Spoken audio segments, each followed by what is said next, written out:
conferencia que vamos a iniciar en este momento.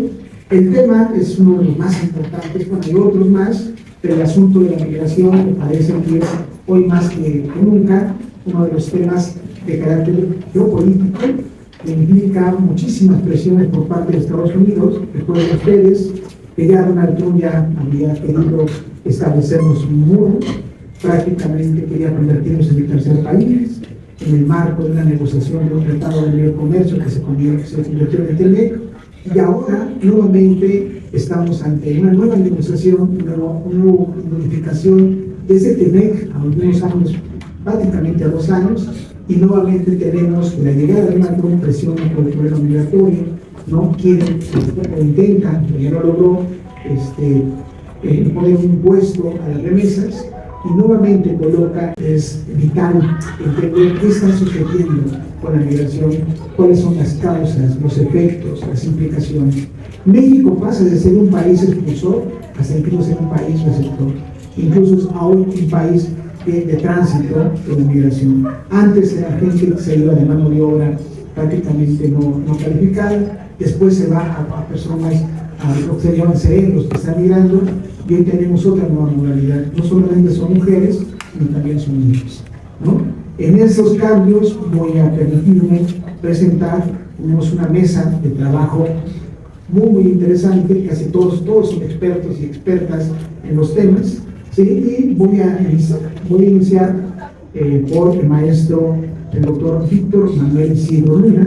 Es licenciado y maestro en Economía por la UNAM, doctor en Economía en la Universidad de Watts.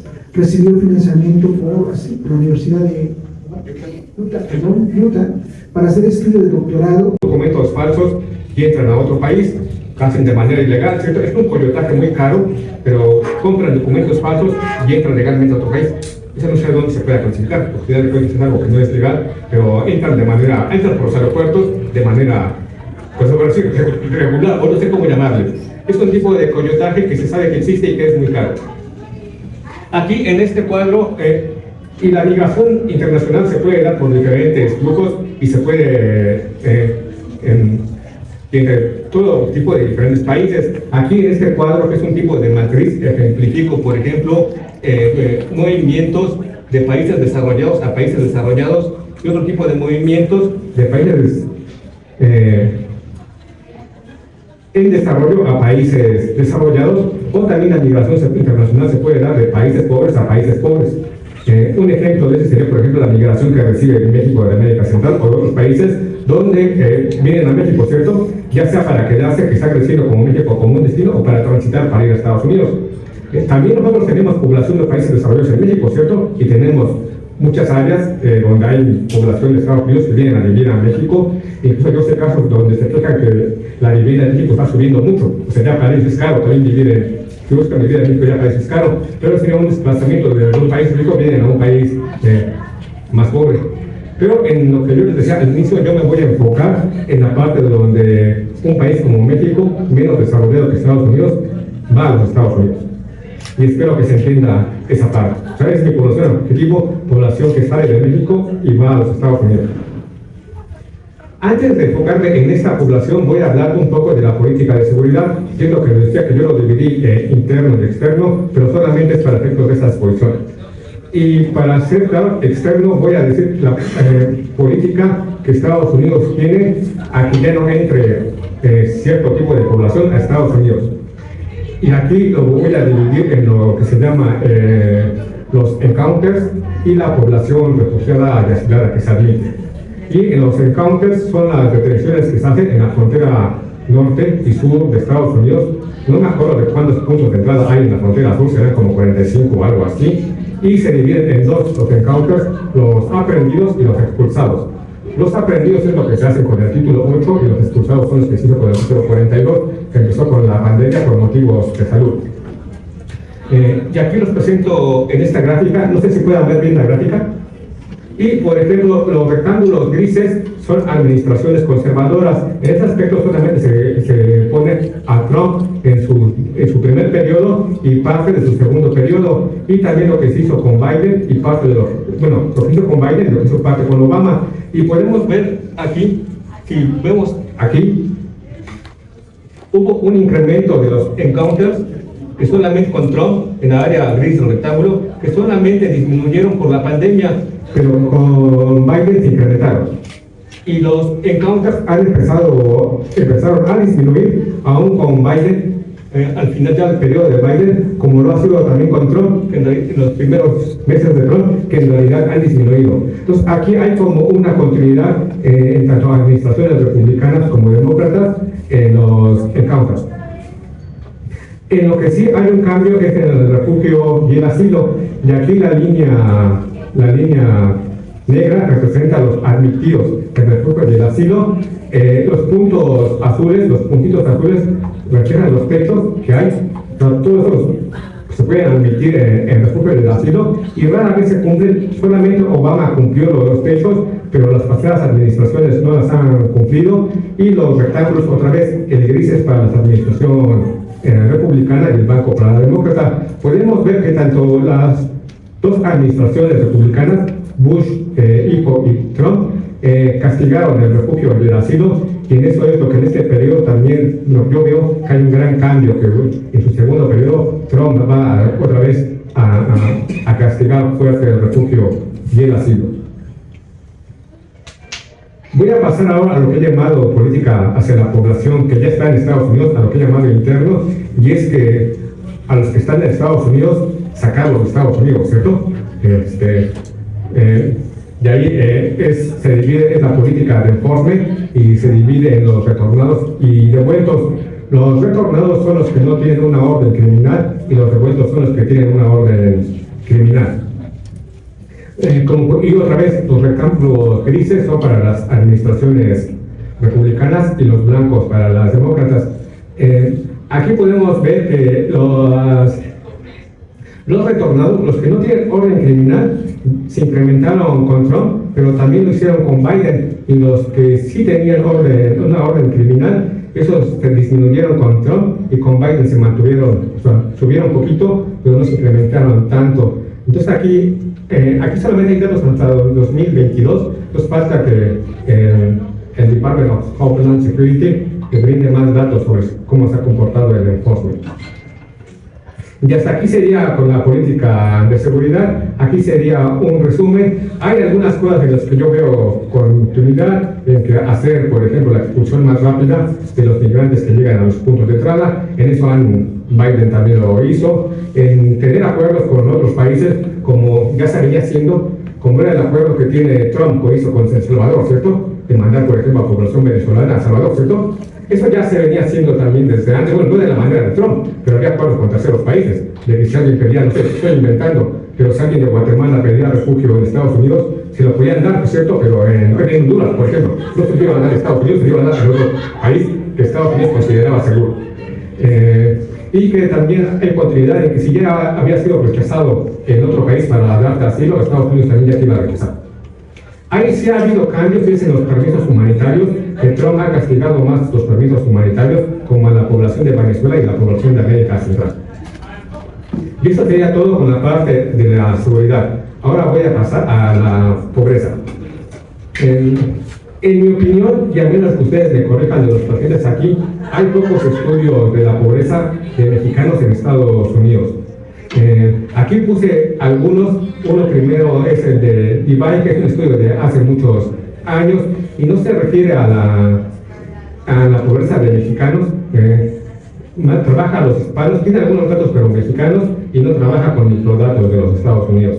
García sí lo hace, y él tiene una discusión, pero solamente lo hace para el año de 2006, con datos del American Community Survey, y tiene una discusión interesante acerca de qué es exactamente la familia y el hogar mexicano, porque hace distinción entre los inmigrantes mexicanos y los que son mexicoamericanos.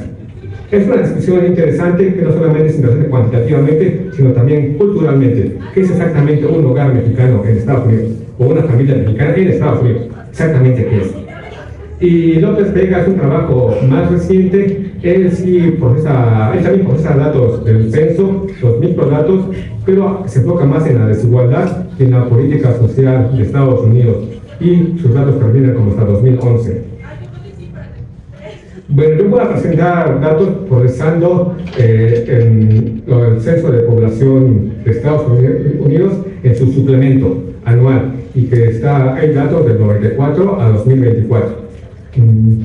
Lo más importante es distinguir a los hogares de población mexicana, y como yo lo hice y puede haber alguna discusión, es primero identificar lo que en el censo de Estados Unidos tiene como el householder, y si el householder es mexicano, es un hogar mexicano. Después de identificar un householder mexicano, solamente hay que distinguir quiénes viven con él, y ya, esa es toda la población objetivo. Puede haber no mexicanos que no nacieron en México del householder, por ejemplo, puede ser alguien que nació en Estados Unidos, o el cónyuge puede ser no mexicano, pero en dado caso en los hijos serían mexicanos de segunda generación. Y lo demás es tomado como tal, como viene en los vinculados del censo. En la pobreza es una medición, como lo hace Estados Unidos, unidimensional de la pobreza, y que se expresa bajo un índice básico de pobreza, que es el índice Arque. Aunque es un índice simple, es bastante informativo y conserva muchas medidas que se exigen para las medidas de pobreza. Es un índice simple, pero que conserva muchas propiedades. Y la línea de pobreza en los Estados Unidos solamente está ajustada por edad del jefe y los habitantes del hogar, y no está ajustada por economías de escala. Estas son las fuentes de información que utilicé, que están disponibles para descargarse la mayoría. Solamente hay que hacer un match en las bases de datos entre familias, hogares y a nivel de personas, y bajar el Technical Documentation. Bueno, estos son los resultados. Aquí tengo que hacer una aclaración, que aunque las bases de datos que utilicé son del 94 a 2024, los resultados de pobreza son del 93 a 2023, y esto es porque el ingreso se presenta con un rezago. El cuestionario, cuando le preguntan por su ingreso, le preguntan por su ingreso del año anterior. O sea, aunque los resultados sean de 2024, la pregunta de los ingresos es del año anterior, que sea 2023. Pues cuando hable de población voy a hablar hasta 2024, y cuando hable de ingreso voy a hablar hasta 2023. Pero espero que eso se entienda. Y aquí tenemos datos de población de los mexicanos en Estados Unidos, de las personas que nacieron en México y fueron a Estados Unidos. Y la parte azul es para el total, la parte rosa es para los hogares, y la parte gris es para las familias. Podemos ver si en la línea azul de las personas, que por ejemplo que el gran flujo de emigración mexicana hacia Estados Unidos fue a finales de los 90 y hasta la crisis de 2008-2009. Después empezó a fluctuar, y aunque tuvo picos, ha fluctuado alrededor de 12 millones, y es lo que se encuentra en todas las fuentes. Ustedes no pueden decir que hay una migración que no se cuenta y que tal vez mexicanos en Estados Unidos haya más. Eso es verdad, pero es muy difícil de medir la migración internacional, porque es una población de movimiento, y aparte hay migración irregular, entonces es muy complicado de medir. Y aquí podemos ver en lo que le puse la línea negra, y en esto es importante de notar, en esto que está aquí, es el gran flujo de migración mexicana hacia los Estados Unidos. Se dio en parte la administración de Clinton, pero en parte bajo la administración de George Bush, que en realidad es del Partido Conservador, ¿cierto? Entonces la gran migración mexicana se dio en un periodo conservador, y después del ataque a las Torres Gemelas, cuando hubo muchas restricciones a la entrada de Estados Unidos, pero aún así la migración se dio. Los hogares y familias mexicanos en Estados Unidos crecieron diferente a las personas, y ellos mantuvieron su crecimiento a pesar de la crisis de 2008-2009, y tal vez donde se detuvieron fue en los años después de 2015-2016. En esta gráfica es la misma anterior, pero dividida por sexo. Y podemos ver que las gráficas anteriores en personas tenían la conducta de los hombres, y en realidad los hombres se estancan antes de la crisis con la crisis de 2009, y a partir de ahí ya no hay tanta migración masculina a Estados Unidos, pero las mujeres mantuvieron un flujo hacia Estados Unidos hasta antes del COVID. Está aquí esta línea rosa. Las mujeres fueron hacia Estados Unidos, y su flujo no fue impedido por la crisis de 2008 o 2009 como si fuera de los hombres. Se podría pensar que este flujo de mujeres fue de niñas y de cónyuges, esposas, pero esto no es verdad, porque aquí tenemos los hogares y las familias. Entonces fueron jefas de hogar en Estados Unidos.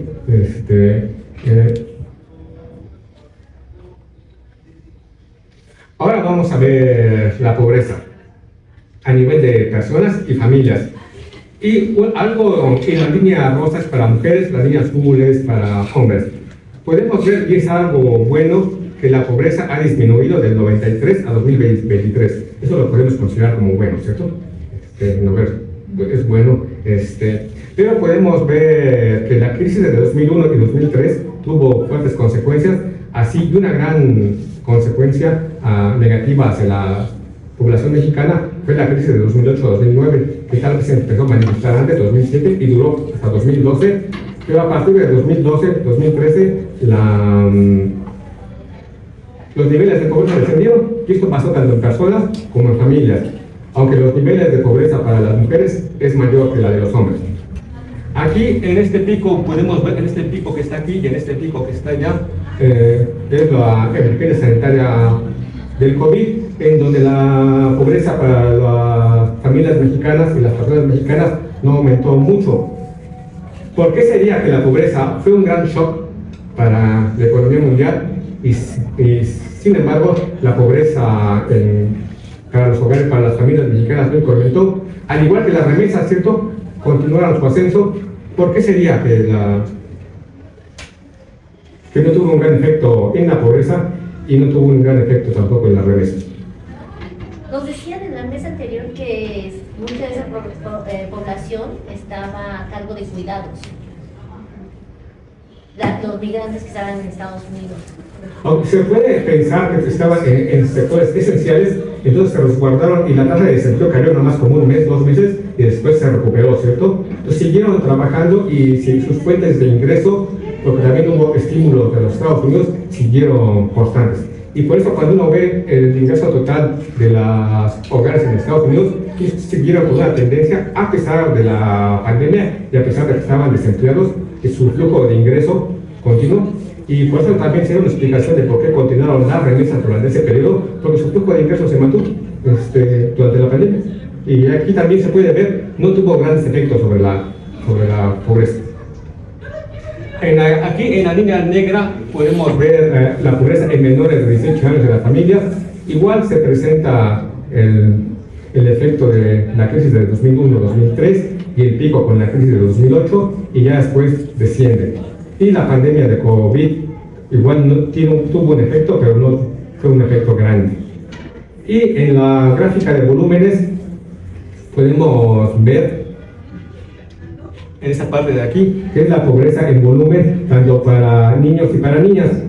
No hay una gran diferencia en los niños y las niñas. Tal vez en los años hay más niños pobres que mujeres, pero en realidad los volúmenes son casi los mismos. Pero se ve el gran pico otra vez con la crisis de 2008 y la crisis de 2009. Voy a presentar ahora ya rápidamente algunas características hacia el año 2023 de las familias pobres y no pobres en Estados Unidos. Y algo que ya se sabe es que las familias mexicanas, en general, su logro educativo es muy bajo, ¿cierto? Y su grado que tienen, por ejemplo, maestría y doctorado o estos estudios, grados profesionales, en Estados Unidos es muy bajo con respecto a otras poblaciones. Y aquí la población pobre tiene menos estudios que la población no pobre. Algo que también ya se sabe, por ejemplo, es importante para los estudios de remesas, es el promedio de menores por hogar y por familia. Entonces aquí los hogares, las familias pobres tienen más menores por familia que las no pobres. Para el pobre es 1.8 y para el no pobre 1.1. Algo que se debe de estudiar con más detalle es, por ejemplo, en el empleo. Aquí el problema no es que los pobres estén desempleados, el problema es que hay muchos jefes de familia que no están en la fuerza de trabajo. Eso es complicado, ¿cierto? No es que estén desempleados, es que no están buscando trabajo. O sea, Y aquí se puede pensar en que la jefatura está mal definido y tal vez el jefe no sea el sostén económico, ¿cierto?, del hogar. Otras encuestas lo captan, por ejemplo, como la encuesta de migración en la frontera sur y norte que realizaba México, captaba el jefe y captaba el sostén económico. Entonces, alguien se puede declarar como jefe, pero tal vez el jefe pues, no sea el que sea el sostén económico y el que trabaje, y el jefe no puede buscar trabajo. O que el jefe tenga alguna discapacidad, esa sería otra respuesta. ¿Qué condición tenía el jefe? Puede estar enfermo, ¿cierto? Y no estar trabajando. Pero dada la magnitud, que es una magnitud, en los no pobres es del 53%, es muy grande esa magnitud, eso hay que estudiarlo más. Aquí solamente abajo presento los promedios de edad y el jefe que no está en la fuerza laboral tiene un promedio de edad más alto. Del otro lado presento el año de entrada y sí se puede ver una relación entre quien entró antes es menos pobre y la migración más reciente es más pobre. Aunque hay familias que el jefe ya lleva tiene más de 20 años que entró a Estados Unidos y sigue siendo, manteniendo la condición de pobreza. ¿Tengo todo el tiempo? Bueno. En las conclusiones, si bien es cierto que en la política de seguridad hay cosas que cambian, también se mantiene una estructura independientemente del partido político. Esa es mi opinión. Como lo hemos mostrado, la pobreza en hogares, en familias mexicanas ha disminuido en un periodo de 30 años y eso es bueno, pero las familias con jefatura femenina tienen índices de pobreza más altos. La crisis de 2008 fue un gran shock en la migración mexicana hacia Estados Unidos y es mi opinión que no se ha estudiado de manera tan amplia y tanto la gente que hace estudios de población como los demógrafos y menos los economistas tal vez, porque trabajan menos eso, no ha estudiado las consecuencias de la crisis del 2008 para la migración mexicana hacia Estados Unidos, porque a partir de ella la migración hacia Estados Unidos no ha sido tan grande como se ha sido de otros países.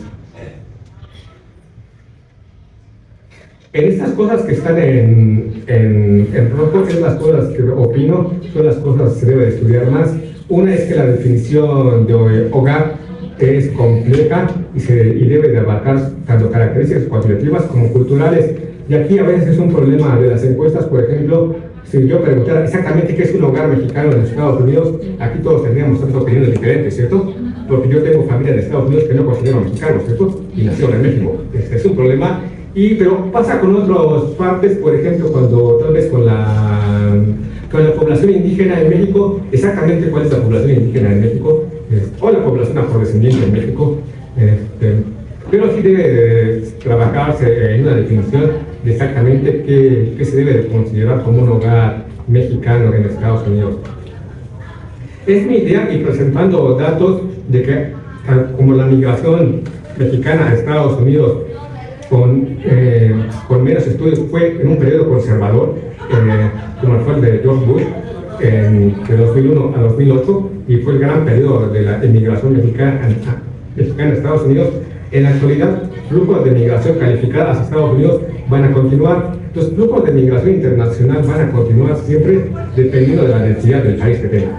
Y si Estados Unidos antes demandaba fuerza de trabajo no calificada y ahora demanda fuerza de trabajo calificada, los flujos van a continuar si es que los necesitan, independientemente, para mí, en mi opinión, del partido político que está en el poder. Y por último, algo que se le ha puesto menos atención, y con esto voy a terminar, es que en Estados Unidos se está discutiendo nuevas formas de explotación en el trabajo, como en el estado de Miami, en donde va a haber se está discutiendo una nueva legislación para el trabajo infantil, en los niños de 16 y 17 años pueden trabajar más horas. Pues aquí, si ven en los periódicos de Florida, van a encontrar muchas noticias alrededor de ello, de que se va a cambiar, se está proponiendo cambiar las medidas sobre el trabajo infantil, y es una discusión actual. De mi parte sería todo. Le agradecería a la invitación de nuevo, y también agradecería a personas que me hicieron comentarios sobre esta exposición, y de mi parte sería todo. Muchísimas gracias.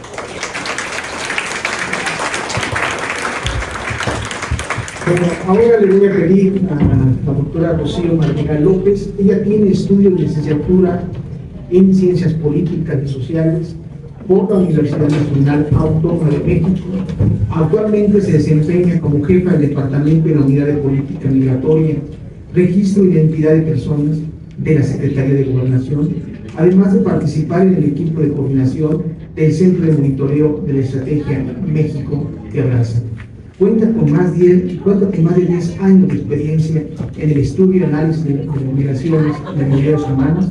Ha colaborado en diversos proyectos de investigación, entre ellas los desafíos de la migración y los albergues como bases, seguimiento de la política migratoria en México y sistematización y análisis de estadística sobre migraciones y movilidad de América Latina.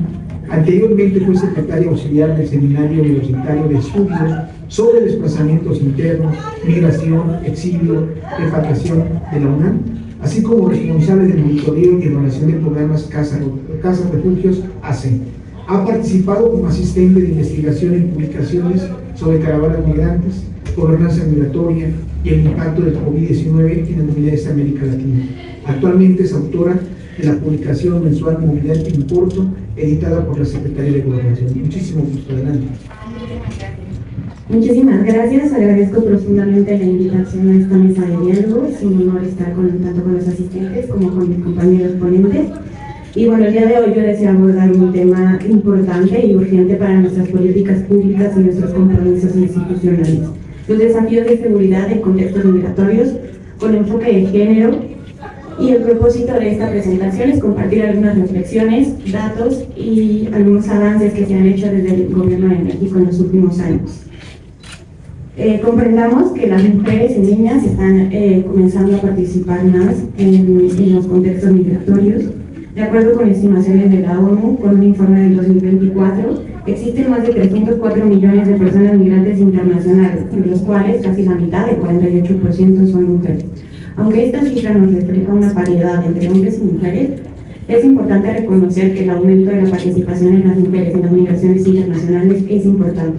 Y sobre todo, como ya lo ha mencionado el doctor Luna, no como acompañantes, no como esposas o por alguna planificación familiar, sino como jefas de hogares, como sujetos activos de sus decisiones, que buscan oportunidades o buscan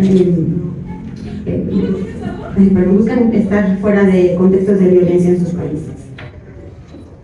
Este fenómeno se ha documentado como la feminización de la migración y constituye características clave de las dinámicas globales contemporáneas. La siguiente, por favor. Exacto, justo el anterior. Sí.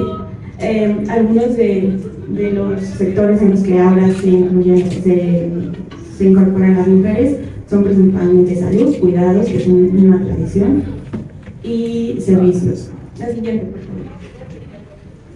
Los motivos de salida: existen motivos comunes que son comunes entre hombres y mujeres, que son pobreza, violencia, factores económicos, pero para las mujeres también existen aquellos factores diferenciados, que son la violencia sexual, la violencia política, la violencia doméstica, abusos institucionales y exclusión sistemática. La siguiente, por favor. Ahora voy a compartirles un contexto de América Latina. En nuestra región, la feminización de la migración es un fenómeno cada vez más visible, sobre todo en contextos como Venezuela y Haití. En América, la región con mayor proporción de mujeres migrantes es América Latina. El 91% de las mujeres que migran son de América Latina, y comenzaré a darles un contexto siguiendo la ruta del sur al norte. En Sudamérica, que es la principal región de América Latina con mayor población migrante, el caso de Brasil, Colombia y Venezuela son los principales países que migran. Y entendamos un poco el contexto de Brasil. Durante el 2010, muchas personas de Haití migraron a Brasil. Ahí adquirieron la nacionalidad brasileña o tuvieron hijos con nacionalidad brasileña, y ahora esas personas están migrando hacia el norte para llegar a Estados Unidos. Por eso es que se cuenta como población brasileña, aunque de origen pueden ser de otro país. Nos pasamos a la región del Caribe, que hay una migración femenina ha aumentado incluso arriba de los hombres, que es el caso de Haití y la República Dominicana. Y no olvidemos la región del Darién, aquella selva donde se enfrentan con riesgos no solo naturales, sino también sobre trata, extorsión y violencia sexual de las mujeres. Y por último, la región de Centroamérica, en donde ha aumentado también de manera importante la migración. Por ejemplo, tenemos el dato de que las mujeres en Honduras han tenido aumentos interanuales superiores al 170% entre 2022 y 2023. La siguiente, por favor. Hablemos de México. México, como país de origen, tránsito, destino y retorno, también ha experimentado incrementos significativos. En 2001 se registraron 40.517 mujeres en tránsito. Para 2024 esta cifra ascendió a 294.223, un incremento del 190%. Este aumento plantea retos sustantivos en términos de atención, protección y diseños de políticas públicas. Ahí podemos observar la gráfica en un contexto histórico tanto de hombres como de mujeres. Los hombres siguen siendo la mayor población, pero podemos observar el pico de mujeres que ha incrementado en los últimos años. A partir de, por otro lado, si analizamos las cifras de personas canalizadas y presentadas en México, durante el mismo periodo podemos observar que el número de mujeres canalizadas refleja un importante aumento del 347%. Y aquí me detengo un poco para aclarar qué son personas canalizadas y personas presentadas. Personas canalizadas, a partir del 2021 se reformó la ley de migración para que aquellas, siguiendo el interés superior de la niñez, para que aquellas familias o núcleos familiares, niñas y adolescentes no acompañados que ingresaran a nuestro país de manera irregular, no se les llevara a las estaciones migratorias. En el momento en que la autoridad estuviera con alguno de estos casos, se notificaría el DIF y se les canalizaría al Sistema Nacional DIF para proteger sus derechos. Las mujeres, haciendo un análisis entre mujeres y hombres, las mujeres tienen un mayor porcentaje de canalización, reflejando que las mujeres siguen con los papeles de jefa de hogar, cuidando a las familias, cuidando a las familias, que siguen siendo las cuidadoras de hijos, sobrinos, primos, etc. La siguiente, por favor.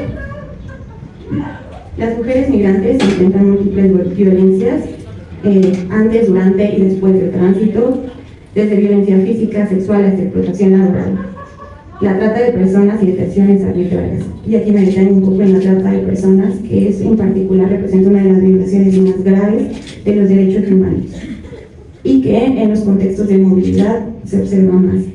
En la región de Mesoamérica, las redes criminales se aprovechan de la urgencia, la falta de documentación y la vulnerabilidad para explotar a mujeres, niñas y personas LGBTQI+. Las formas más comunes de trata incluyen explotación sexual, trabajo forzado, servidumbre doméstica y matrimonios forzados. La siguiente, por favor. Y es aquí donde voy a presentar algunas de las acciones que hoy desde el gobierno estamos haciendo para combatir la trata, para lograr el respeto de los derechos humanos de mujeres y niñas en el país. El primero es el pacto, de manera internacional, el Pacto Mundial para la Migración Segura y Ordenada, a la que México es parte. En su primer objetivo plantea la recopilación desglosada de información estadística para desde ahí visualizar la participación de las mujeres, niñas y niños y comunidad LGBT en los contextos de movilidad.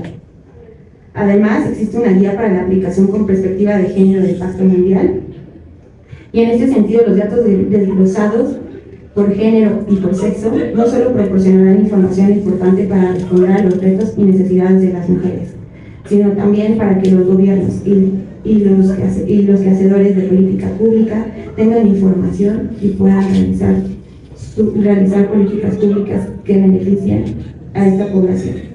La siguiente, por favor. La segunda que les quiero presentar es la Estrategia Nacional de Combate al Tráfico Ilícito de Personas Migrantes con Perspectiva de Género, que ha establecido 5 ejes de acción. El primero, la generación de datos desagregados en seguimiento con el Pacto Mundial, la prevención de delitos vinculados a la migración, la promoción de alternativas de regularización migratoria, la investigación y judicialización de redes criminales y la protección integral a víctimas. En el marco de esta estrategia, muchos de mis compañeros desde la Unidad de Política Migratoria han realizado capacitaciones tanto a funcionarios públicos como al sector privado, como algunos de ellos son empresas de transporte en autobuses, por el tema de la trata de personas. La siguiente, por favor. Otro documento que nos permite proteger los derechos humanos de las personas vulnerables son los elementos mínimos para una atención digna a personas migrantes en situación de vulnerabilidad, elaborado por la Unidad de Política Migratoria de la Secretaría de Gobernación, que ofrece lineamientos básicos para que el funcionario público brinde una atención digna, empática y sin discriminación a personas en situación de vulnerabilidad como mujeres, niñas, niños, adolescentes y personas de la comunidad LGBT+, personas adultas y personas con discapacidad. Entre sus recomendaciones encontramos principios de inclusión y no discriminación, protocolos diferenciados para la primera atención, guías para el levantamiento de información con enfoque de género, criterios para identificar necesidades médicas, psicológicas o jurídicas, adecuación de espacios comunes según identidad de género, y esto es apoyado con base en marcos jurídicos nacionales e internacionales y en experiencias de las organizaciones civiles especializadas. La siguiente, por favor. Además, el gobierno ha impulsado acciones para visibilizar la situación de las mujeres migrantes, como la difusión de datos desagregados por sexo y edad en boletines y reportes estadísticos. La Unidad de Política Migratoria es quien genera la estadística oficial sobre migración en México. También se han desarrollado plataformas que permiten consultar esta información de forma dinámica y georreferenciada de los delitos cometidos contra personas migrantes. Y ahí podemos observar del lado izquierdo, puse la imagen del mapa. Esta es una herramienta que se llama Raramir. Es un mapa que nos permite geolocalizar los delitos que se han ocurrido o que han denunciado las personas migrantes en México. El mapa solamente señala el delito de trata, pero podemos encontrar secuestro, extorsión, robo, una pesquilla, y se puede cruzar con género, que es lo más importante. Y así podemos ver en las regiones y sobre todo aquellas autoridades locales cómo están sus territorios y qué hace falta y qué se puede hacer para implementar acciones que protejan los derechos humanos de mujeres y niñas. La siguiente, por favor. La última de las acciones que voy a presentar el día de hoy es la Estrategia México Te Abraza. La estrategia es con las declaraciones de Donald Trump de regresar al país a millones de mexicanos. La presidenta instruyó realizar una estrategia en donde se coordinaron 10 centros de atención en la frontera norte de Estados Unidos en puntos estratégicos con capacidad para 2.500 personas, en donde se pueden encontrar espacios para hombres, mujeres y personas de la comunidad LGBTIQ+, diferenciados, así como baños y regaderas. Además, esta estrategia es una colaboración interinstitucional en donde se cuenta con la participación de la Secretaría de Mujeres y el Sistema Nacional de Libre. Pero no solamente es en estos 10 puntos, también es en el programa en el PRIM, que es el programa de retorno al interior de México, que son aquellas personas que regresan vía aérea, principalmente a Villahermosa y Tapachula. En cuanto a las personas llegan al aeropuerto, se les ofrecen los diferentes servicios del programa de bienestar, financiera de bienestar, IMSS, y dentro de todo está Secretaría de Mujeres y Secretaría de Mujeres, quien brinda atención a aquellas personas migrantes que lo necesitan. La siguiente, por favor. ¿Qué sigue? Los avances normativos institucionales persisten retos sustantivos en materia de articulación interinstitucional, profesionalización del funcionario público y de colección de datos interseccionales que permiten capturar las múltiples formas de discriminación que afectan a las mujeres migrantes.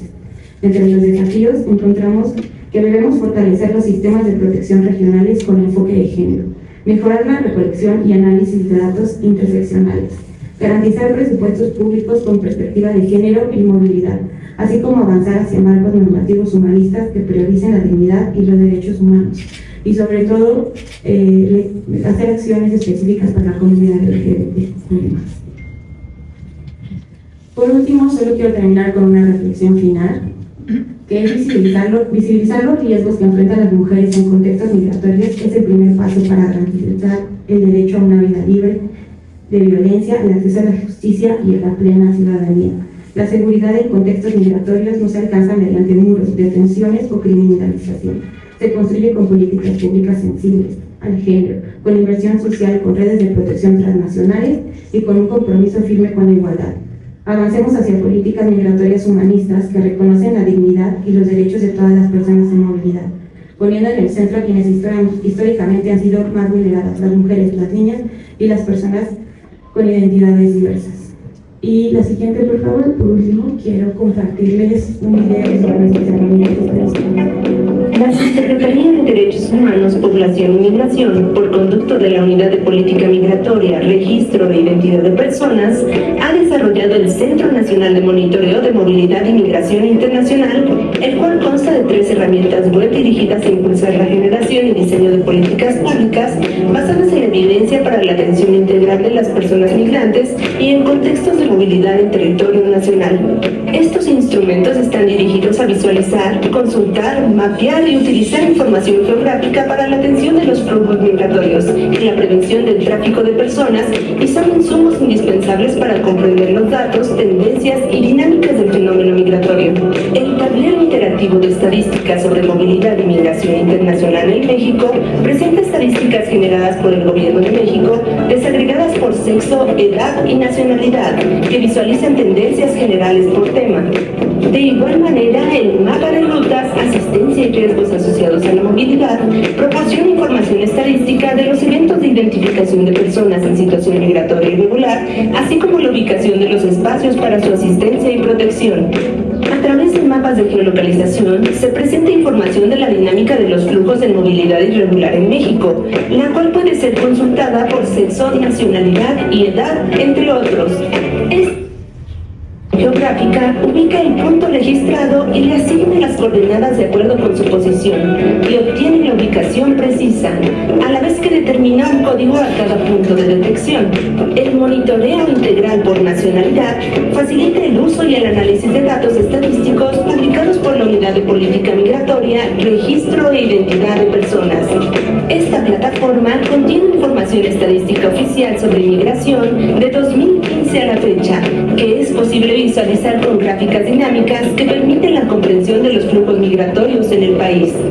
Los filtros que contiene esta herramienta se pueden aplicar para la búsqueda de información específica por temporalidad, sexo, edades y principalmente por nacionalidades. Los temas o secciones presentados son entradas de personas extranjeras, migración regular y mexicanos devueltos al país. Con la aplicación de los filtros, será posible descargar las gráficas y tabulados de la información solicitada por las y los usuarios. Estas herramientas se han convertido en insumos fundamentales para entender el fenómeno migratorio, el tráfico de personas, así como para conocer las áreas de oportunidad y capacidades con las que contamos, y nos permitirán diseñar, monitorear y evaluar las políticas públicas a través de información oficial, confiable y actualizada. Y la siguiente, por favor. Y ya por último, solo invitarles a que ingresen a nuestro sitio web, que utilicen todas las herramientas que les ofrece la Unidad de Política Migratoria, desde publicaciones, las plataformas digitales y los eventos. Y por favor, díganos en Facebook, ahí también pueden seguir nuestros eventos, nuestros productos que estamos lanzando, publicaciones, tenemos actividades para niños, y muchísimas gracias por su atención.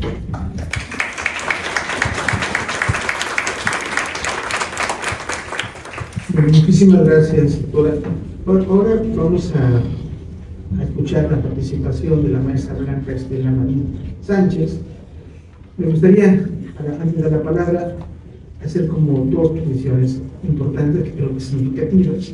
Ambos ponentes nos han dicho hasta este momento que aumentó de forma significativa la migración, pero también la movilidad de personas, ¿no?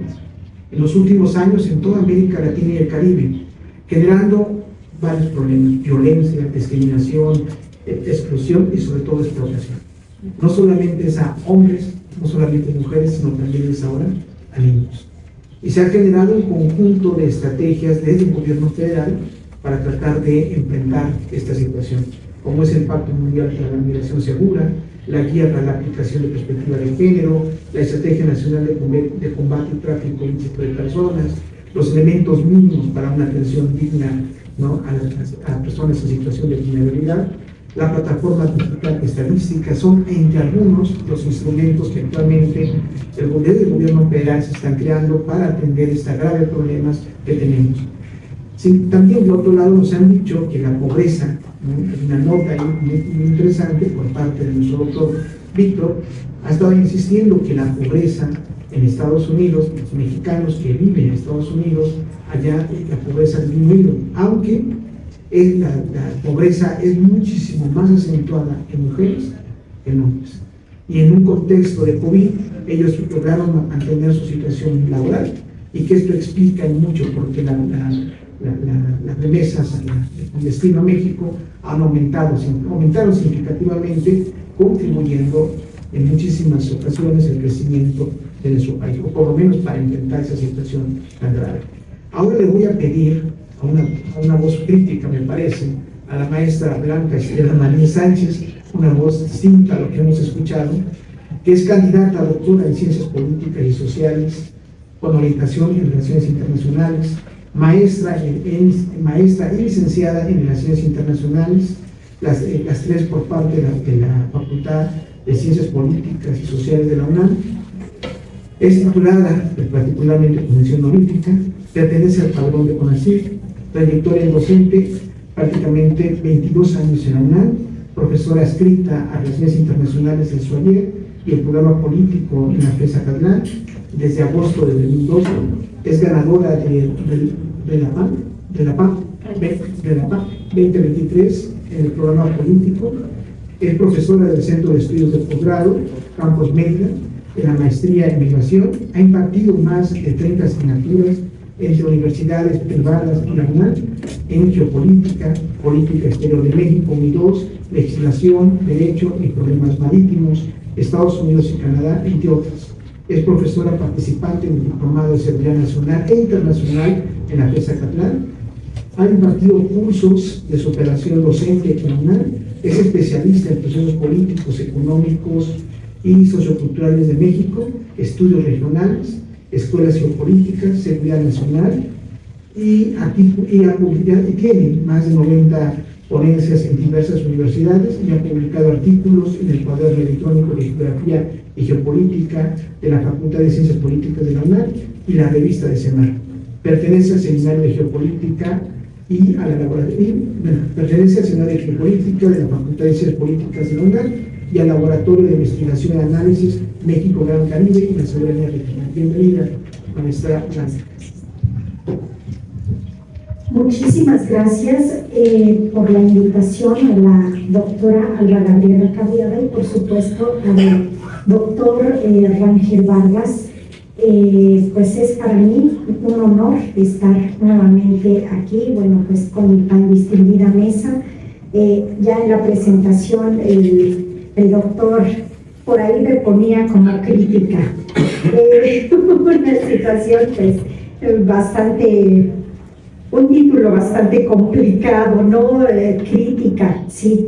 En muchas ocasiones ustedes se darán cuenta por los temas en los que me he inmiscuido, que tienen que ver precisamente con seguridad nacional, con todos los procesos de desarrollo que se han vivido en nuestro país a lo largo de mi vida como docente y por supuesto desde la perspectiva de la geopolítica, pues nos toca lidiar un poquito analizando, reflexionando cuáles son los vacíos, por ejemplo, dentro de nuestras políticas que encontramos, los propios vacíos que podemos ver en las acciones de nuestras autoridades, incluso ligando a nuestras autoridades.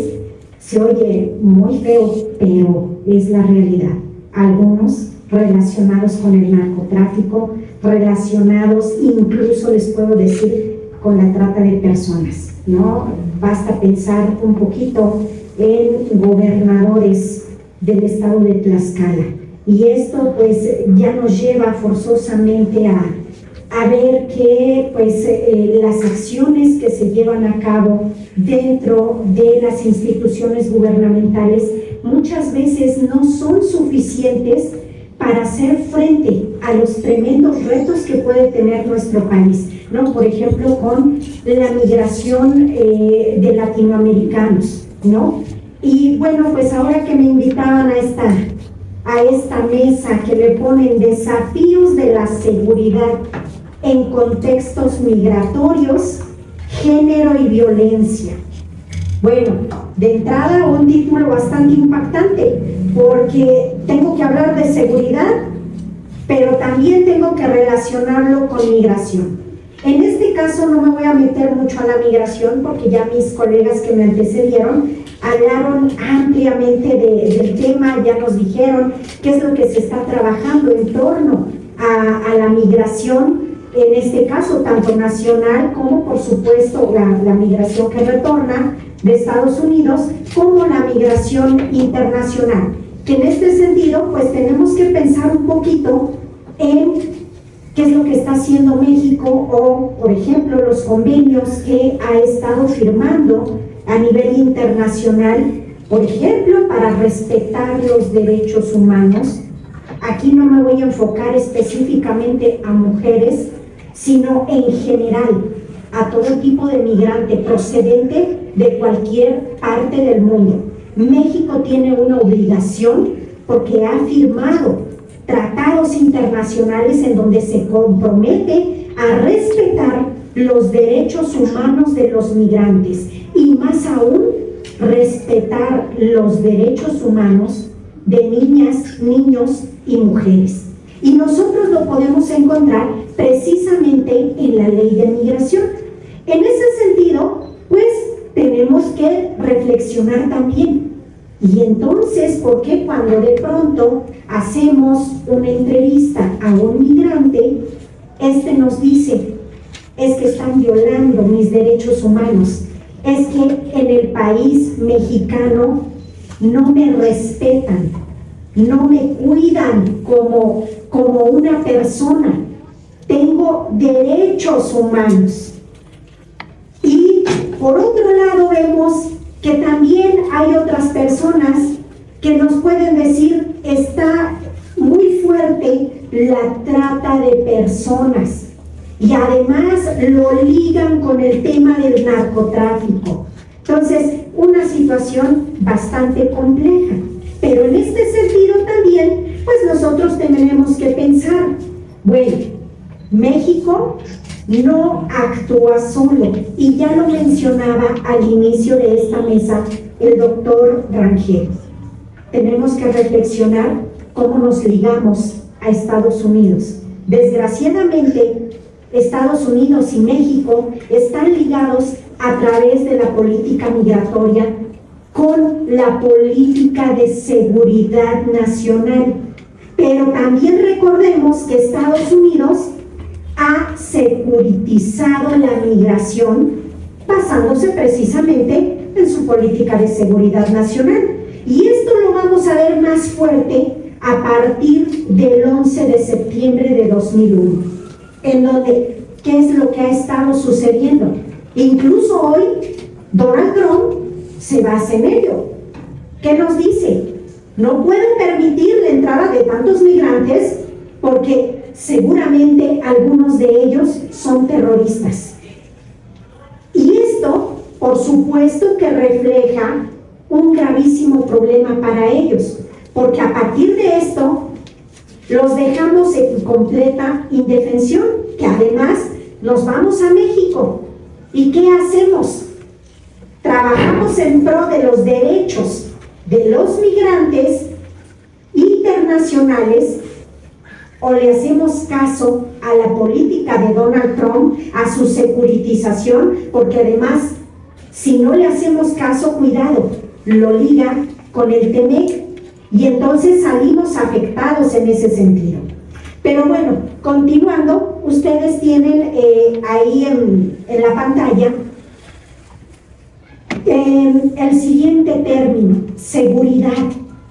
Tenemos que pensar qué es la seguridad, y en ese sentido vamos a encontrar dos tipos de seguridad, y es en donde empezamos a ver cuál es la obligación, cuál es la obligación del Estado mexicano, porque primeramente tenemos que pensar cuál es la diferencia entre seguridad pública y seguridad nacional, porque hoy cuando empezamos a hablar de la trata de personas, de la relación que tiene la trata de personas con el narcotráfico y de todo esto que les comentaba de la indefensión, donde ya lo comentaba mi colega, la migración está enfrentando riesgos, está enfrentando amenazas. Hoy escuchamos de las extorsiones, de los secuestros, de la trata de personas, ¿ok? Entonces, para eso, pues forzosamente sí tenemos que hacer una división entre lo que le corresponde a la seguridad pública y lo que le correspondería a la seguridad nacional. En este sentido, si nosotros vemos, la seguridad pública está a cargo, por supuesto, de todo el Estado, pero este tiene que trabajar en coordinación con los estados, con ahora sí que todos los estados que conforman la federación y con los municipios, ¿ok? ¿Qué es lo que tienen que hacer? De acuerdo a nuestro artículo 21 constitucional. Y aquí bien importante que nosotros revisemos cómo podemos apoyarnos de la Constitución mexicana, que es la que nos brinda todos los elementos, y es en donde podemos encontrar qué se está haciendo, qué nos está haciendo, cuáles son los vacíos que tenemos, qué más tienen que hacer las autoridades. Recuerden, nuestro máximo es la Constitución. Y bueno, pues en torno a esto, ¿qué vamos a encontrar? En seguridad pública tenemos la prevención del delito, tenemos también la procuración de justicia, que está a cargo de los ministerios públicos y de las fiscalías. Por supuesto, no podemos dejar de lado la policía. Pero ¿cuáles son las acciones que tiene que llevar a cabo la policía? Primeramente, establecer el orden entre la sociedad, prevenir los delitos y, por supuesto, protegernos a todos los mexicanos. Pero, ojo, porque ahí ya encontramos un problema. De pronto, no siempre confiamos en la policía, porque en muchas ocasiones la relacionamos con algunos ilícitos en este país. Entonces, hay que trabajar, o se supone que eso es lo que está haciendo el gobierno actual, trabajar más en esa cuestión para no caer en la corrupción de la que tanto pues hemos estado hablando durante años. Y por supuesto está el sistema penitenciario, en donde se van a ejecutar las penas a todos los infractores, y por supuesto tiene un objetivo central, la reinserción social. Pero también hay signos de interrogación. ¿En serio está trabajando en la reinserción social? Si de pronto vemos que en los penales de máxima seguridad tenemos por ejemplo, narcotraficantes, y estos desde las cárceles están haciendo un montón de cosas para que fuera sus grupos estén trabajando sin más. La pregunta es, ¿cómo les permiten que tengan, por ejemplo, celulares, que vivan muy bien dentro de las cárceles? ¿Ok? Bueno, puntos importantes que tenemos que relacionar con el tema de seguridad nacional. Nos deben de proteger nuestra vida e integridad física, pero reflexionen con todo esto que les he comentado. Deben proteger los bienes de todos los mexicanos y, por supuesto, los que se han nacionalizado mexicanos. No podemos dejarlos de lado. Aunque sean migrantes, tiene el Estado mexicano ya una obligación: proteger nuestros derechos y libertades. Pero si hasta los mexicanos estamos indefensos ante la extorsión, los secuestros y demás amenazas, riesgos que se están viviendo en el país, entonces imagínense en qué condiciones están los migrantes, si nosotros como mexicanos estamos padeciendo esa situación. Vamos al tema de la seguridad nacional. ¿Qué implica la seguridad nacional? Se supone que aquí ya tenemos que visualizar la participación del Centro Nacional de Inteligencia, Sedena, Semar, y por supuesto no podemos dejar de lado la Guardia Nacional. Y aquí se van a enfocar específicamente a amenazas que ya son mucho más graves, que están atentando de alguna manera, y les defino abajo de manera concreta, qué sería la seguridad nacional. Un conjunto de acciones y estrategias que está llevando a cabo el Estado mexicano para garantizar, primeramente, la supervivencia del Estado, ¿ok? Segundo, preservar la soberanía, la independencia y la integridad territorial. Y esto lo vamos a encontrar en el artículo 89, que además nos va a decir cuáles son las acciones que debe llevar a cabo el presidente de la República con relación a todos estos cuerpos, a todas estas instituciones, relacionando esa seguridad nacional. También debe mantener la estabilidad del orden constitucional, ¿ok? Y bueno, pues para eso, ustedes tienen ahí 4 artículos que son bien importantes para estudiar, para revisar todo lo concerniente a lo que se tiene que hacer en seguridad nacional. Artículo 89, que ya les decía, ¿a quién tenemos ahí? El artículo 76, relacionado con las cuestiones del del Senado. Artículo 73, relacionado con el Congreso. Y artículo 29, ¿quiénes van a perder sus garantías en caso de, se me fue la palabra, de romper con el orden, de inmiscuirse precisamente en estos riesgos, estas amenazas que transgreden nuestra seguridad, ¿no?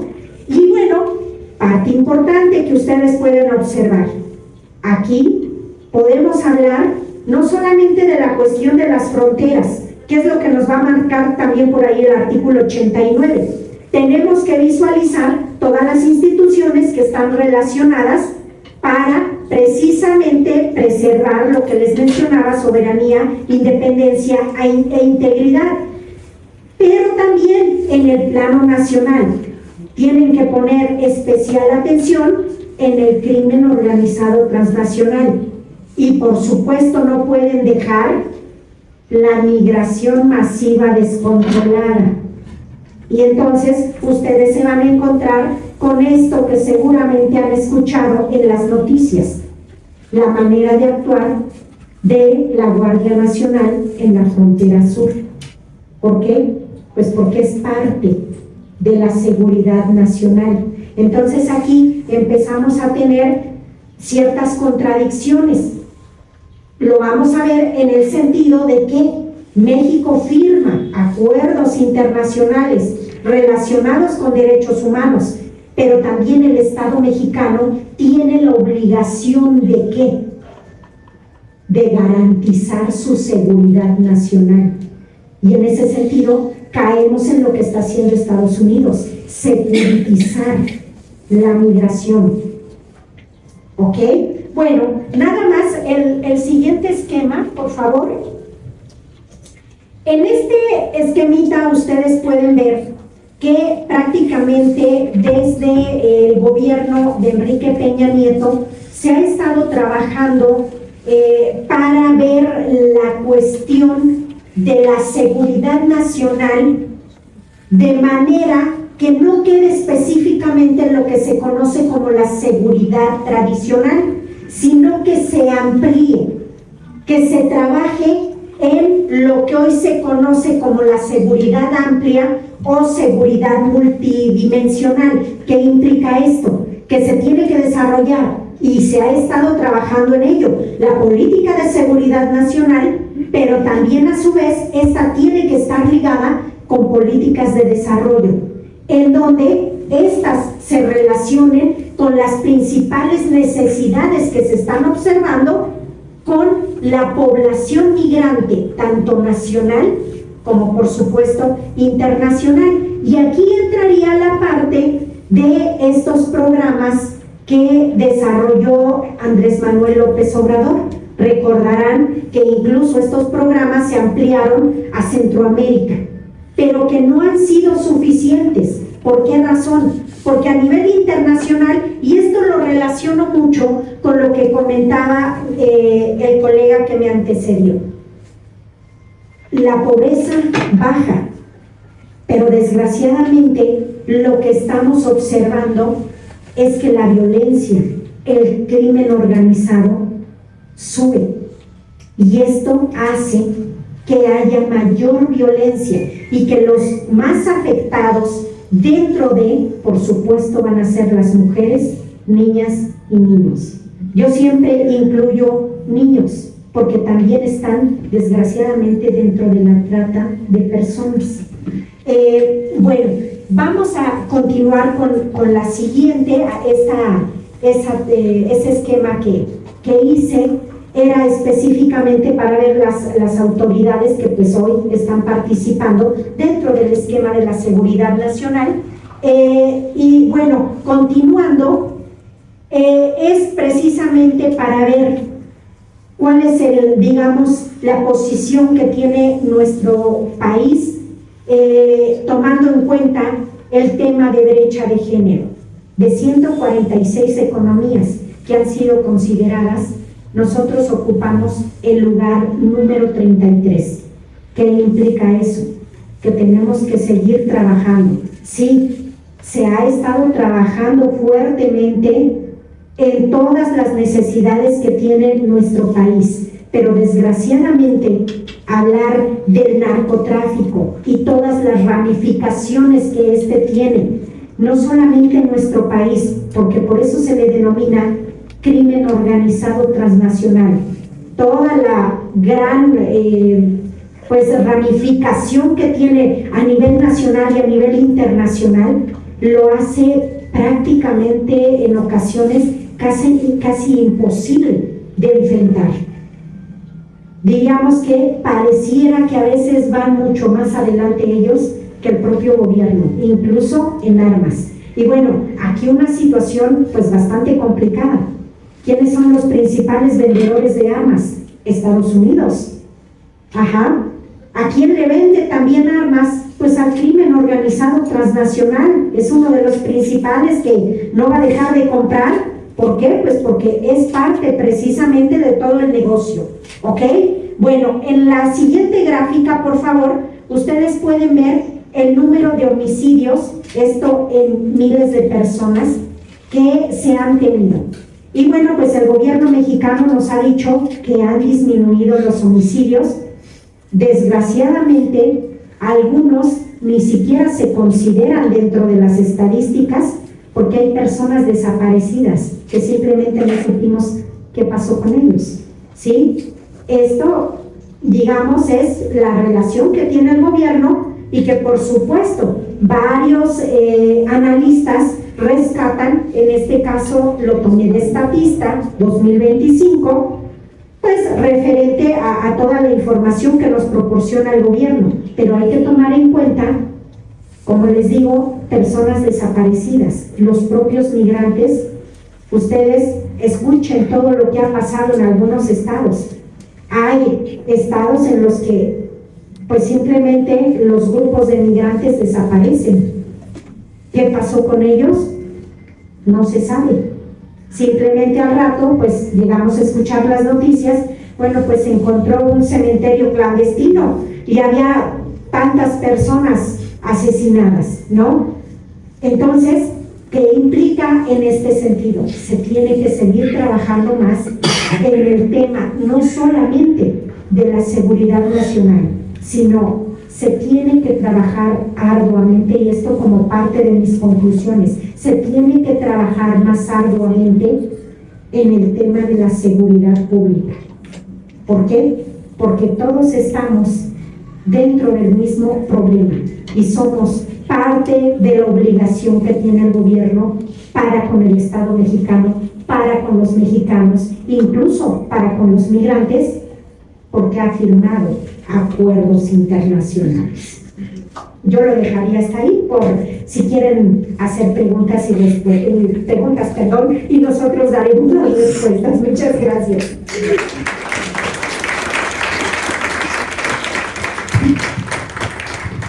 Vamos a pasar a la última etapa.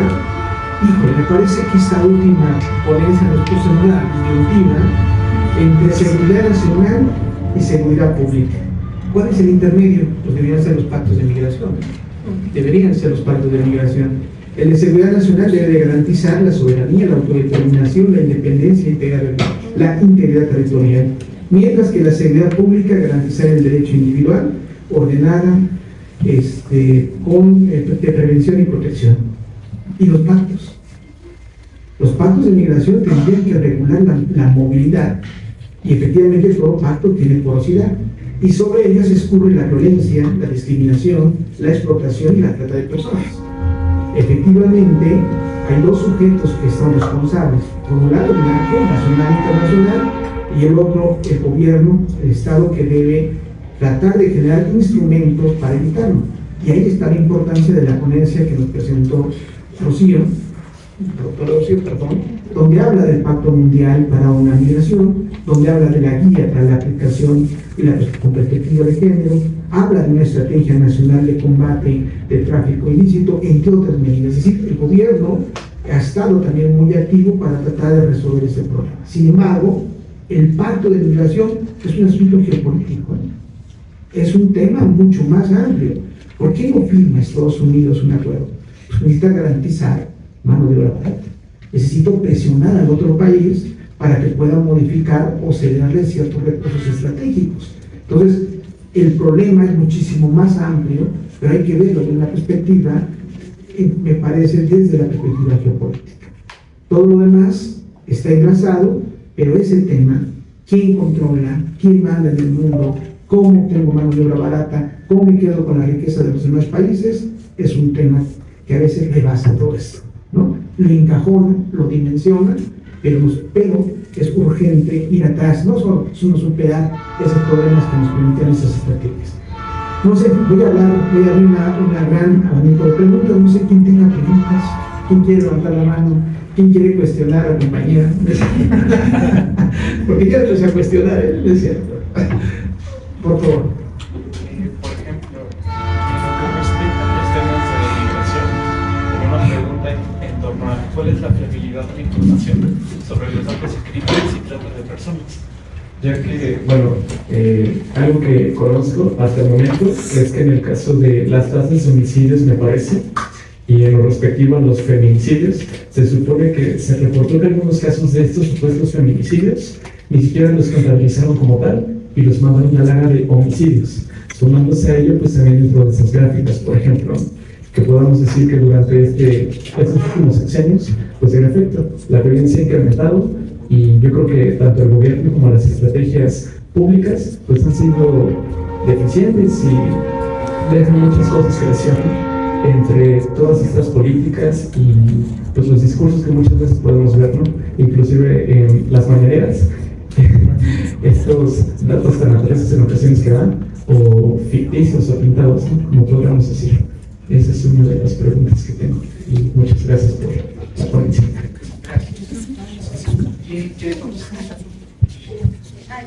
¿Alguien más? Si quieren hacer las preguntas,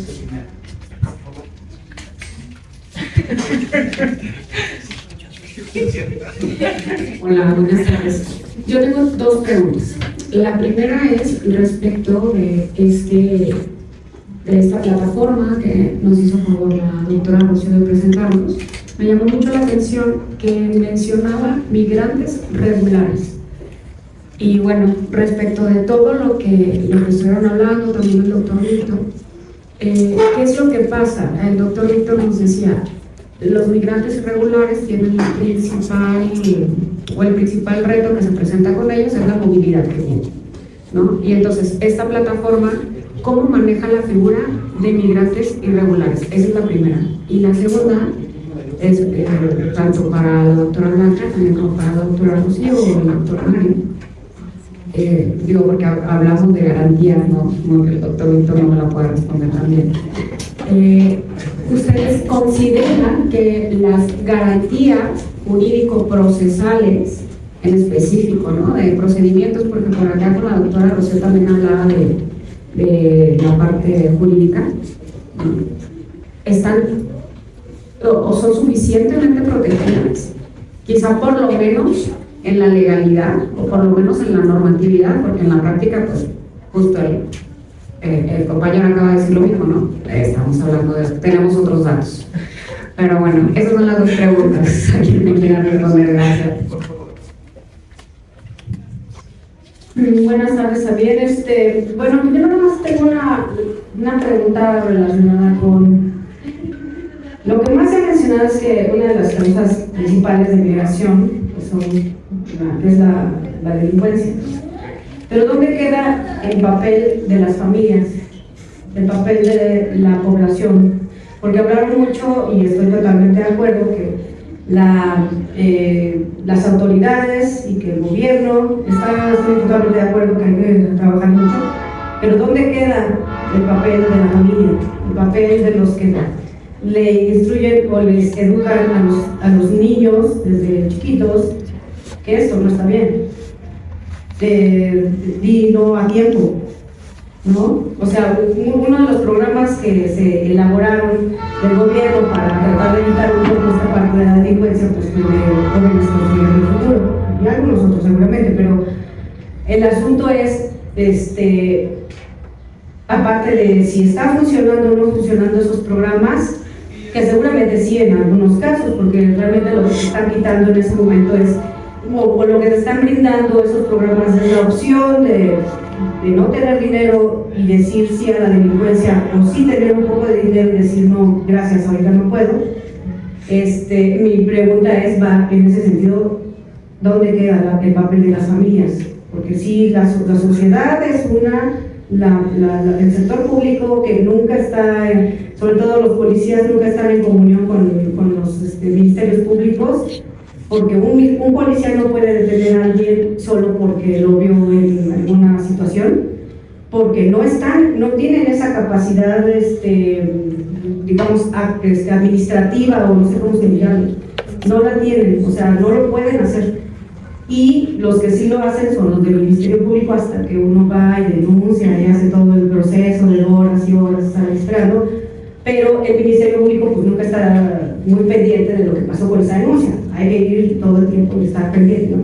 Pero el asunto es desde dónde viene ese proceso de delincuencia constante o de inicio de la delincuencia, pues es desde las familias. ¿Dónde queda ese papel de la familia? Eso es mi, no sé si comentario o pregunta. ¿Tienen otra pregunta?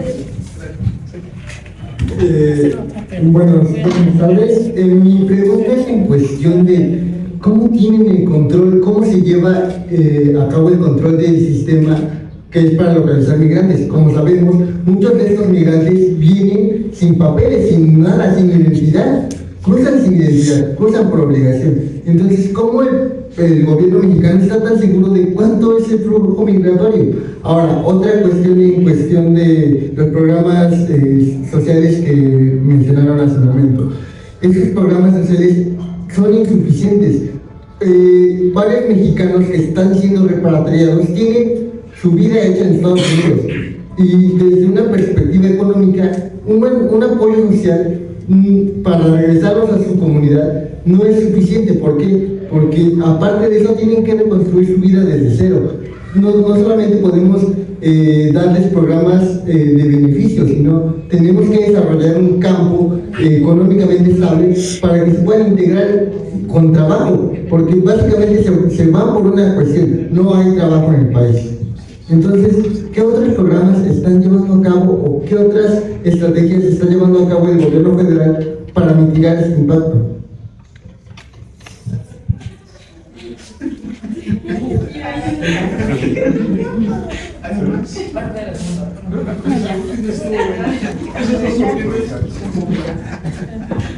Muchas gracias. Pues bueno, voy a contestar porque creo que mucho nombre ahí. Los datos, ¿de dónde tenemos los datos de la Unidad de Política Migratoria? Principalmente del Instituto Nacional de Migración. Y hay que aclarar, por ejemplo, los datos de cuántas personas están migrando son aquellas personas que son presentadas ante autoridades migratorias o son canalizadas. Sabemos, pues desde la unidad de política migratoria y desde el gobierno mexicano, que obtener estadísticas sobre migración es muy difícil. Y estos son los esfuerzos que se han hecho para sistematizarla desde hace mucho tiempo. Entonces, las personas de encuentros y canalizados son aquellas que se presentan ante autoridades migratorias o se canalizan al DIF. Ahora, los delitos son aquellos que las personas migrantes van a denunciar. Y bueno, ahí también tenemos una gran crítica, porque ¿cuántos no denuncian? O sea, sí, yo sé que tal vez la fiabilidad de los datos puede ser cuestionable, pero son datos que se pueden llegar a obtener de alguna manera, ¿no? Y que se pueden visibilizar, sobre todo, que es uno de los objetivos del gobierno, siguiendo tratados internacionales y los compromisos institucionales, ¿no? Visibilizar qué está pasando, visibilizar en dónde está ocurriendo, y desde a la respuesta de cómo sabemos dónde están pasando, pues justo los compañeros de estadística les envían las coordenadas de dónde se levantó la denuncia y ellos se encargan de poner un pin en cada uno de los, pues en el mapa, en este mapa interactivo, para que nosotros podamos observarlo tanto de colores, o si ustedes ingresan al mapa, y les recomiendo y les invito a que ingresen para que interactúen un poco más con él, pueden dar clic en el estado, en el municipio, y ahí les va a aparecer un cuadrito con cifras igual desglosada por género, y bueno, el color es el tipo de delito. Pero de nuevo, estos datos son datos que hemos obtenido y que la metodología se ha desarrollado, pues tratando de visibilizar la información sobre migración en el país, y sabemos que tiene muchos cuestionamientos, pero bueno, es lo que podemos ofrecer. En cuanto a los desafíos de las estrategias, sabemos que en un programa es muy difícil coordinarlo, sobre todo por los gobiernos locales, la coordinación interinstitucional, y además la unidad de política migratoria que ha desarrollado alguno de estos materiales que yo les presenté, pues no tenemos la capacidad de imponerlos, ¿no? O sea, al final son recomendaciones que se está haciendo desde la unidad para cumplir con el enfoque de género en la protección de derechos humanos. Y no sé, y por último, lo de la integración de personas retornadas. La estrategia México te abraza no solamente son los centros, no solamente es el alojamiento y recepción, tanto en los centros en la frontera norte como en los vuelos de retorno en Villahermosa y Tabasco, se les ofrece diversos servicios. Para empezar, el IMSS se les afilia por 3 meses para seguridad de salud, por si necesitan alguna atención médica. Se les da un número de seguridad social y pueden acudir a algún centro de salud para que sean atendidos. Está Secretaría de Trabajo, el Sistema Nacional del Empleo, quien les vincula con empleos. No tengo un gran dato exacto en cuánto se han vinculado, pero la mayoría, incluso yo he atendido personalmente a algunas personas repatriadas que les hemos ayudado desde a elaborar su CV, buscarles algún trabajo que sea adecuado para su perfil. Y les digo, desde mi experiencia, que estas personas que yo he ayudado sí se han integrado a la vida laboral en la Ciudad de México, sobre todo que es con quien he tenido trato directo. Y bueno, también se les emite su CURP, su acta de nacimiento, y en algunos centros su INE, para que también tengan un documento de identificación y puedan acceder a los programas sociales y pues justo seguir integrándose en la comunidad, los tratados locales, a sus comunidades. No sé, ahora no recuerdo, pero bueno, hay distintos servicios, y no solamente se está pensando en una asistencia de recepción, sino inmediata, sino también integración, y obviamente esto se le da seguimiento. También, por ejemplo, FINABIEN, la Financiera para el Bienestar, les da una tarjeta para recibir y enviar remesas a Estados Unidos, y se les ofrece el programa que ahora no sé si está abierta la convocatoria, pero es el programa de préstamo a la palabra. Y bueno, esta inclusión financiera para personas que retornan, y que no es tan fácil a veces conseguir una tarjeta de banco sin una identificación. A ellos simplemente con su constancia de personas repatriadas se les abre una cuenta. Y bueno, el programa de la tarjeta de bienestar, que se les da un apoyo económico para que puedan llegar a sus comunidades y solventar algunos gastos de manera inmediata. Pero sí, esta estrategia no está pensada solamente en una acción inmediata, sino en una integración. No sé si hasta aquí aclaré todas las dudas, sino también. Y se lo paso. Y bueno, solo dar un mensaje, no se les vayan, les traemos unas revistas de movilidades para que se las puedan usar. Maestra Blanca. Muy bien, muchas gracias por sus preguntas, por su interés. Vamos a la legalidad. Primera pregunta. Definitivamente, en la práctica, México no cumple con los derechos humanos. Y aquí los invito a que se inserten en la Corte Interamericana, que vean todo lo que se puede hacer a través de la Corte Interamericana, precisamente en esta cuestión de violar los derechos humanos, que no solamente lo hace con los migrantes, a veces el Estado mexicano los comete contra nosotros. Y vamos a varios casos en donde se violaron los derechos humanos de las mujeres durante el gobierno de Vicente Fox, el gobierno de Calderón, y no se ha dejado de hacer, pero principalmente en el gobierno de Vicente Fox, la Corte Interamericana está llevando casi 2 decenas de denuncias de mujeres que algunas de ellas fueron violadas por las Fuerzas Armadas. Y bueno, pues el Estado mexicano simplemente dijo,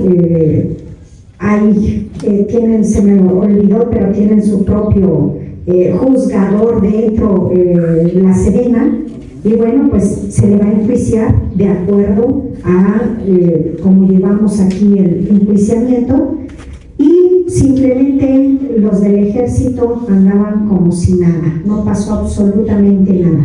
Ante esa situación, bueno, pues las mujeres se fueron relacionando con ONGs para poder llevar su caso ante la Corte Interamericana.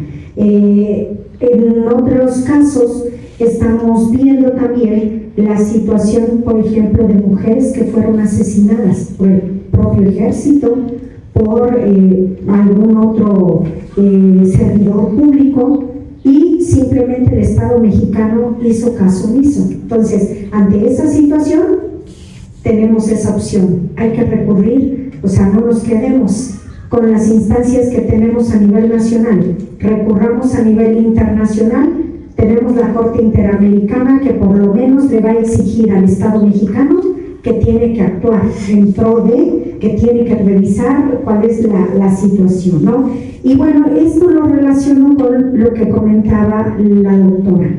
Aquí hay un elemento también muy importante: a veces no se denuncia, y si no se denuncia, pues no se puede actuar.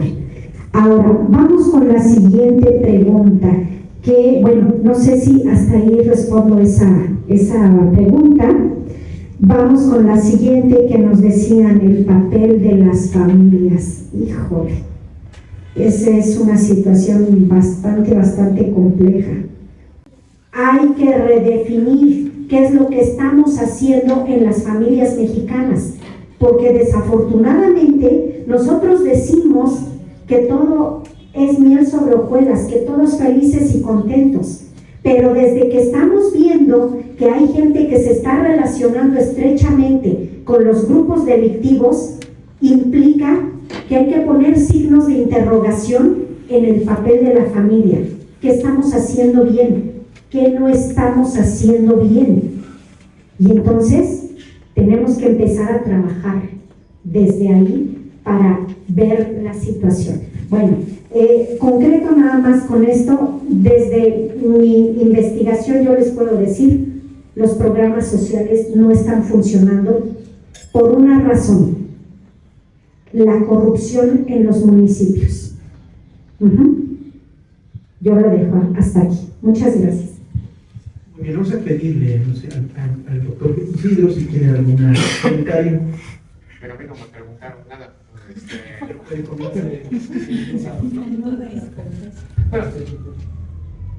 Pues yo rápidamente 3 cosas. Ahora el tema de la migración políticamente es hecho popular, pero por ejemplo ya hay mucha preocupación por la migración de retorno y de la migración de retorno que se considera permanente. Pueden dudar en cómo se mide la migración de retorno, ¿cierto? De eso lo hemos discutido. Al igual que toda la migración, se puede criticar su medición. Y no sé si aquí alguno de ustedes sabe cómo realmente se mira. A lo que voy es que en México, por ejemplo, en la crisis de 2008, esta que les mencioné al principio, retornaron a México 859,000. casi 1 millón de personas regresaron a México con estos problemas que están enfrentando posiblemente ahora. Y eso no se ha estudiado o no se ha puesto tanta atención. O sea, el retorno a México siempre ha habido, sí viene enfrentado a problemas, entonces más bien siempre hay que preocuparse por él. O sea, no solamente ahora, siempre hay que estar preocupado por él. Esto no solamente le compete a las autoridades que vienen, sino pues a los investigadores que en una cierta parte pueden hacer investigación sobre ello. La segunda es, bueno, yo también, o sea, como lo decía con las cifras del censo de Estados Unidos, tal vez ustedes me iban a decir que los datos que presenté no eran falsos, porque los niveles de migración no son esos, y ciertamente yo les iba a decir que es verdad que tal vez los niveles de migración no eran esos, porque les dije que hay una parte de migración irregular y se puede decir que hay una migración opaca, y los volúmenes pueden ser más grandes. Eso mismo pasa con la migración mexicana y los instrumentos por medirlo, por lo complicado que está en el movimiento y por lo complicado que no es legal. Pero, o sea, si intenta ver los estudios se hace, o sea, la otra forma sería no hacer nada, y se sabe que en un promedio deben estar por ahí, y si uno consulta diferentes fuentes, deben estar por ahí. En el caso de la migración de Estados Unidos, tanto el censo como la American Community Survey indican que la migración debe de estar por ahí, o si se calculan los intervalos de confianza, debe de estar por ahí. En el caso mexicano, hay, aparte de los instrumentos que nos presentaron ahora, que tal vez sean los más confiables, eso lo debo admitir, estaba la encuesta de migración en la frontera norte y sur. No sé cuántos de aquí conocen las encuestas de migración en la frontera norte y sur. Ya no se calcula, es que eso se puede criticar que el gobierno ya no lo haga. Eso sí, eso es criticable que ya no lo haga. Pero eran 2 encuestas, dos grupos de encuestas en la frontera sur y en la frontera norte, que se dividían, en el conjunto eran como 14 encuestas, que brindaban información de los mexicanos que iban a Estados Unidos, que eran devueltos, pero los que también tenían papeles y regresaban, y también de las fronteras sur, para Guatemala, Honduras y El Salvador, y de los que eran detenidos por las autoridades mexicanas y los regresaban, y los que eran detenidos por Estados Unidos los regresaban, y también da información de la población que a veces no se habla, pero que también son migrantes, de la población de Guatemala que viene a trabajar a México, a Chiapas, y después se regresa, que México y Chiapas tienen una gran tradición de migración de trabajo.